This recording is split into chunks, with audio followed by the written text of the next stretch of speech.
human babies underwater. Instinctively, they swim. They know how to hold their breath. They're perfectly relaxed, and body fat keeps them afloat. They seem to be at home in the water.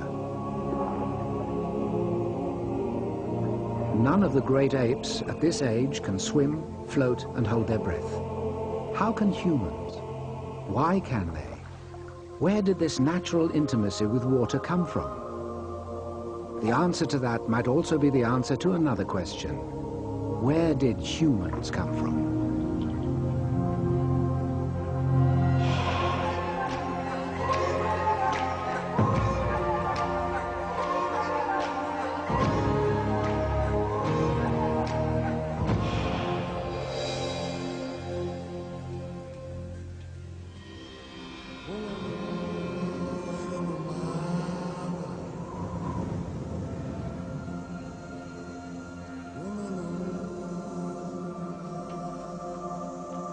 The hot, dry savannas of Africa.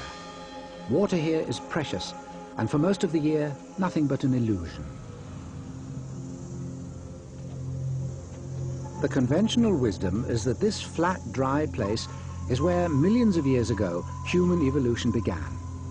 For the past 75 years, this has been the stage for a quest to find exactly how humanity began.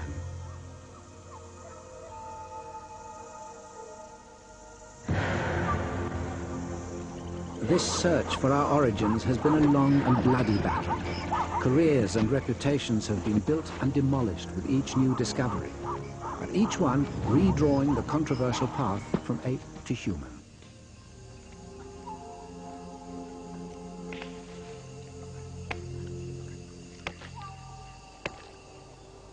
One extraordinary attempt originated far away from the African continent.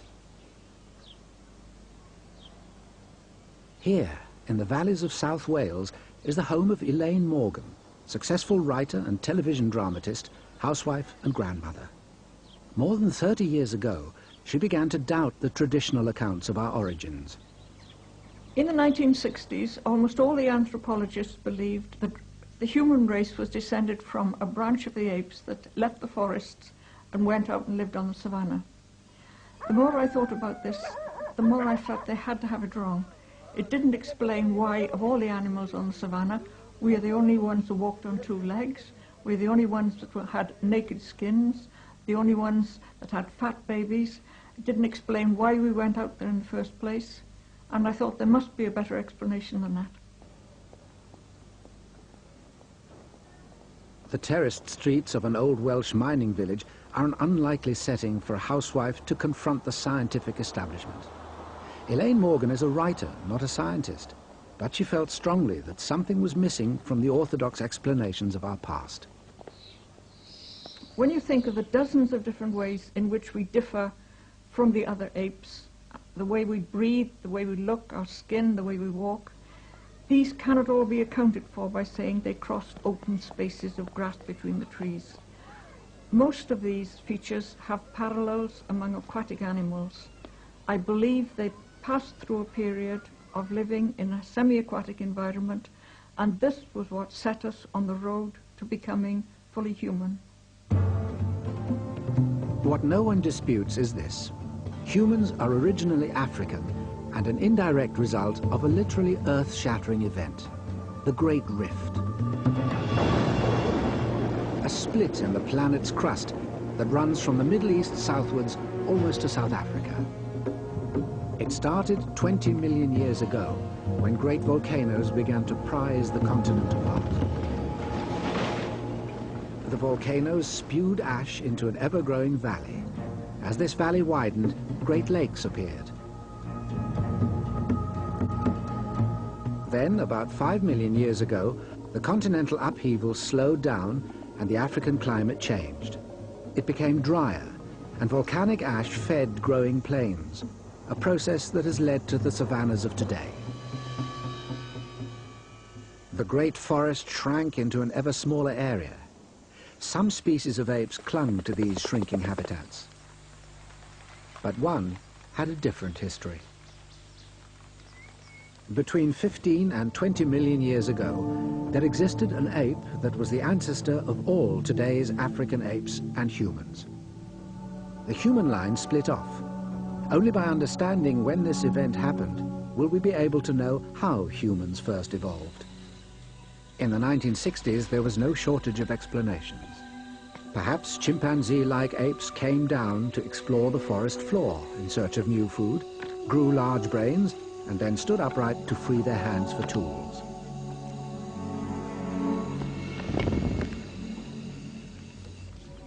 Perhaps they then moved out to hunt on the plains of the savannah. They became carnivorous, tool-using creatures that walked on two legs. But there had been little hard evidence to support these ideas. Over the years, the search for a clearer picture of this sequence of events became the anthropologist's holy grail. It was in 1871 that Charles Darwin rocked society by suggesting that humans shared an origin with the African apes. It was, at the time, an outrageous idea. But it wasn't until 1925, in South Africa, that fossil evidence in support of Darwin's suggestion finally came to light. Anatomy professor Raymond Dart described an ape-like juvenile skull from a cave beyond the southern end of the Rift Valley. He called it Australopithecus africanus, a creature with a small head that sat on top of its spine as our own skulls do. That meant it probably walked on two legs, a bipedal ape. It was hailed as the missing link between us and the rest of the primates. But Professor Dart saw something more. Found alongside the skull were smashed and broken bones of other animals, evidence, he believed, of our ancestors' killer instincts. Dart, a charismatic scientist, demonstrated his theory in a 1960s interview. The Australopithecines particularly liked the lower jaws of animals that had long canine teeth, because these could be used as formidable weapons. And you can see how, with a weapon like this, they could gouge out the eyes of any animal. And even this primitive hyena jaw could rip up a belly. Dart put all this evidence together to deliver his startling conclusion. Our ancestors were aggressive and carnivorous killer apes, and weapons made of bones and horns were the key to their success.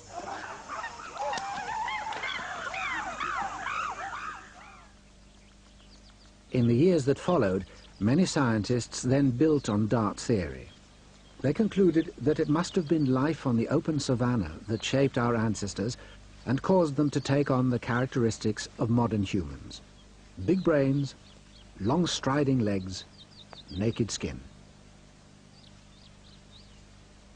This view of human origins has become known as the savanna theory.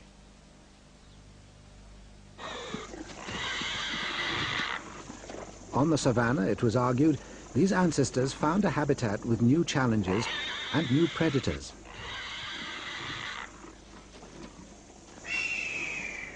Strength in numbers may have allowed them to scavenge the kills of others.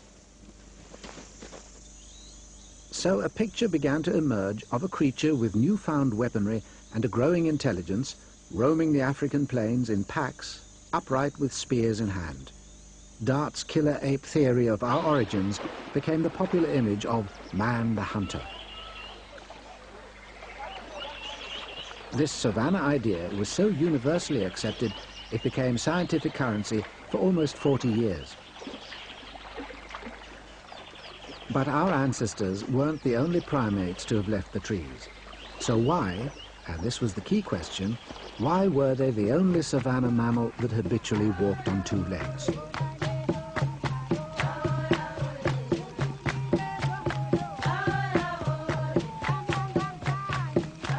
Elaine Morgan's answer to this was that sometime after the human line split from the apes, and before they took to the savanna, they adapted to living in water. In water, they would have had to stand up.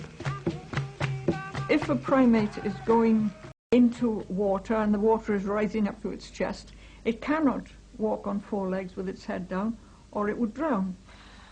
All primates, if they're in a situation where they need to cross water will stand up on their hind legs and not only stand on them but walk on two legs.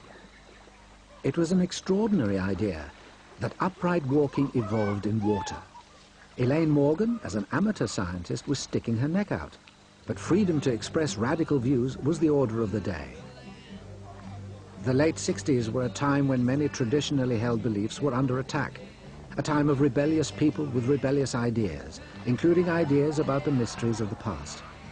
Meanwhile, other people were taking the conventional wisdom and pushing it a little further, popularizing it. Desmond Morris. One of the things I looked at in The Naked Ape was the relationship between the human male and the human female.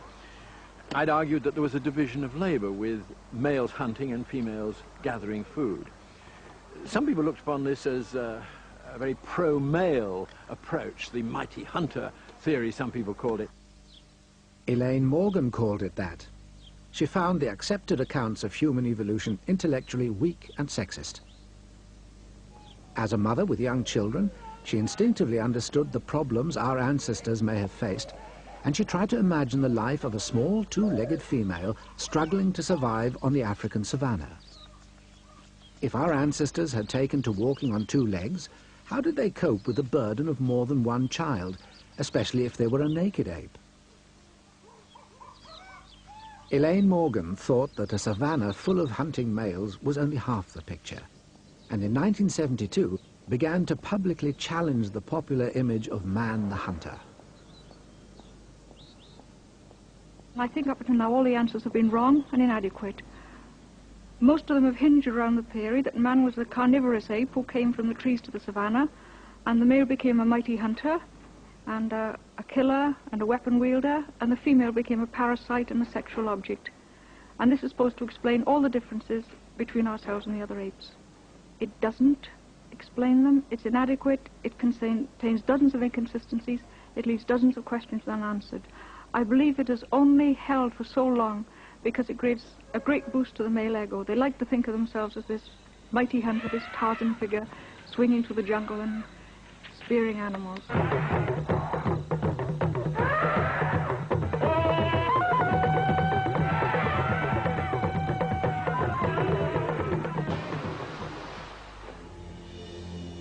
But there was one idea in Desmond Morris's book that did appeal to Elaine Morgan, an idea that he had picked up from an Oxford scientist, Sir Alister Hardy, working a long way from the African continent. He first had the idea for the aquatic ape theory when he came back from a voyage on the Discovery. He'd been out looking at marine mammals, and when he got back, he picked up a book, and in it said, "We do not know why man has a layer of fat under the skin." And he thought, I know why we've got it. It's blubber. He'd just been looking at blubber, and it was one of those eureka moments when he said, of course, human beings have blubber. They must have been aquatic. And in that moment, the idea was born. It was a revolutionary thought, but one that at the time had no chance of being accepted. And Hardy had an academic career to pursue. Well, that was nearly 60 years ago. It seems so preposterous, though. I kept it dark. I wanted to become a Fellow of the Royal Society. I couldn't do that, holding the aquatic ape theory. And so, quite candidly, I kept it smothered up. He sat on his theory for nearly 30 years. When he did finally publish, he was ignored. The story might have ended there, but in Wales, Elaine Morgan had no scientific reputation to protect. When I first read about Hardy's ideas, I thought they were brilliant. I couldn't believe that people had ignored them for the last 10 years. I was thinking about writing a book about evolution from the women's angle and calling it The Descent of Woman, a sort of analogy with Darwin's Descent of Man. And I asked Hardy if he would allow me to use his ideas in the book, and he was quite enthusiastic.